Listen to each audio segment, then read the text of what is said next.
카이사가 어려운 게 아니거든요. 카이사 룬에 대해 설명을 해야 되겠다. 카이사 룬. 카이사는 여긴 고정이에요. 이 왼쪽 룬은 고정인데 이 불은 여기서 이렇게 든다. 바로 뺨을 그냥 그러니까 어디서 뺨을 맞냐? 비스킷? 오케이 합격. 비스킷은 그럴 수 있어. 근데 이 미친 쓰레기 부츠 이거 뭐죠? 이거 들면 진짜 내가 PC방 갔는데 카이사 했는데 이렇게 룬 드는 사람 있다? 바로 주먹질을 바로 이거 들면은 룬 하나 버리는 겁니다. 이거 말고 이 오른쪽에 이뻐 보이는 이 황급을 가세요. 황급 효율이 황급이 거의 200원 250원 이렇게 주거든요. 근데 이 신발은 300원 띡 하나 주고 끝이에요. 그래서 이 신발 300원보다는 이 환급 6코어 기준으로 한 1200원에서 1300원을 효율을 낼 수 있는 제일 베스트다. 그리고 비스킷이랑 우통 이렇게 두 개가 많이 사람들이 드시는데 이제 둘 다 차이가 있죠. 둘 다 차이가 있는데 어떨 때 드는 거냐면 우통일 때.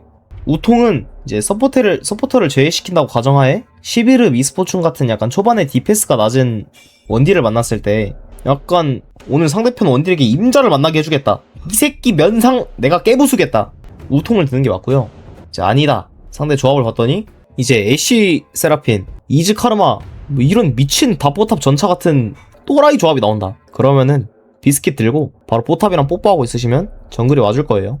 만약에 안 오면 뭐 게임 나가죠? 뭐 어떻게 이기라고 나보고. 원래는 이제 99.9% 유저는 카이사 하면은 크라켄을 가는데 이번 메타에 스태틱이 버프를 먹어가지고 스태틱도 연구를 해봤는데 크라켄 카이사랑 딜 차이가 아예 없어요. 개미 세균보다도 차이가 안 나요. 뭐 탱커한테 실험도 해봤고 카이사 대 카이사대로 실험을 해봤는데 아예 딜이 안 밀리더라고요.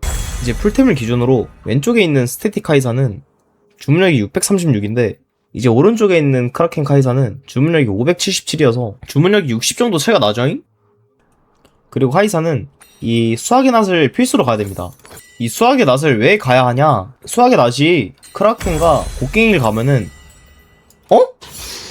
공격력이 102.0으로 진화가 돼요. 이 라인전에서 큐진화가 되고 안 되고 차이가 엄청 크기 때문에 수학의 낫을 무조건 가야 됩니다. 큐진화를 앞당기기 위해서 수학의 낫을 가는 거죠. 근데 만약에 수학의 낫을 안 간다 그러면은 또 뺨 돼. 바로 뺨을! 이어서 스태틱을 설명하자면 스태틱은 정찰병의 새총을 먼저 가셔야 돼요. 이 정찰병의 새총을 먼저 가야 미니언을 많이 먹을 수 있기 때문에 그 다음에 곡괭이를 가야 돼요. 제일 마지막으로 에테르 환영을 올려주시면 됩니다. 그리고 이제 스태틱이 나왔다면 이제 다음 턴에 집을 갈 때 곡괭이가 나오잖아요. 근데 진화가 안 돼요. 스태틱은 97.0이 남는단 말이에요. 여기서 롱소드를 올려줍니다. 그럼 큐 진화가 되거든요. 이 롱소드는 나중에 팔 건데 이 큐 진화를 위해서 일단 롱소드 하나를 가주는 거예요. 이 스태틱으로 라인 클리어를 함과 동시에 카이사의 이제 발이 약간 풀리겠죠? 라인전 때 이제 구인수가 나오셨다면 롱소드는 파셔도 이제 큐 진화 유지가 돼요. 이 스태틱 카이사를 가는 이유가 이제 중반 게임으로 도입했을 때 황혼과 새벽을 가는단 말이에요. 수학의 낫을 팔고 그때 이 850원짜리 방출의 마법봉이랑 250원짜리 단검을 가시면은 두 개 다 진화를 할 수 있습니다. 이렇게 말이죠. 단 1100원만 투자하면 도라이 새끼. 여러분들 스태틱 무조건 가셔야 됩니다. 이 W 진화가 큰가요?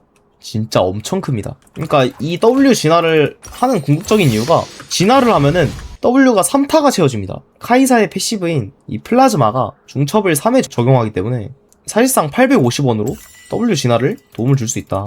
이제 18레벨이 됐을 때 상대방을 보고 템을 골라야겠지만 이제 제가 추천드리는 건 이제 안정성을 추가하고 싶다면 조냐, 네켓, 급을 이렇게 가시고요. 나는 약간 좀 광전사다. 사람들 애들 다 패겠다 싶으면 이제 네셔, 라바돈, 급을 이렇게 가시면 됩니다. 근데 웬만하면은 템은 네셔와 조냐와 그불이랑 라바돈 이렇게 4개를 섞어 가시면 됩니다. 이 스태틱을 가면은 되게 좋은 장점이 그러니까 폭딜이 세다. 이 찌릿찌릿 번개 이 피카츄 이거 1억 볼트로 애들 다 조져버리거든요. 근데 단점 큐 진화가 느리다. 롱소드 350원을 굳이 구매해야 된다. 자 그리고 크라켄은 곡궁이 1순위입니다.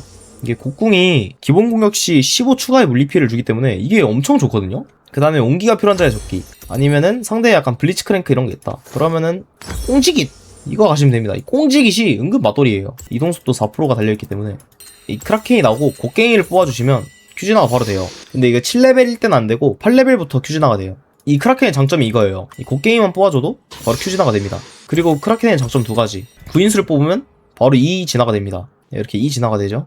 하지만 크라켄의 단점은 이 요즘 메타에 황혼의 새벽을 많이 가는데 황혼의 새벽을 가도 W 진화가 안 된다. 이게 엄청 큰 단점이거든요. 이 크라켄의 주문력이 없기 때문에 3코어를 내셔의 이빨을 가지 않는 한 W 진화가 안 되죠. 이제 후반 막바지에 됐을 때 5코어, 6코어는 그림자 불꽃이랑 라바도는 필수란 말이에요. 그래서 내셔의 이빨이랑 조냐 중에 두 개 중 하나를 고르시면 되는데 이 조냐를 먼저 가든지 아니면은 내셔의 이빨을 가든지 조냐랑 내셔랑 상황에 따라 좀 가시면은 될 것 같습니다. 아는 내용이 있음에도 불구하고 끝까지 들어주셔서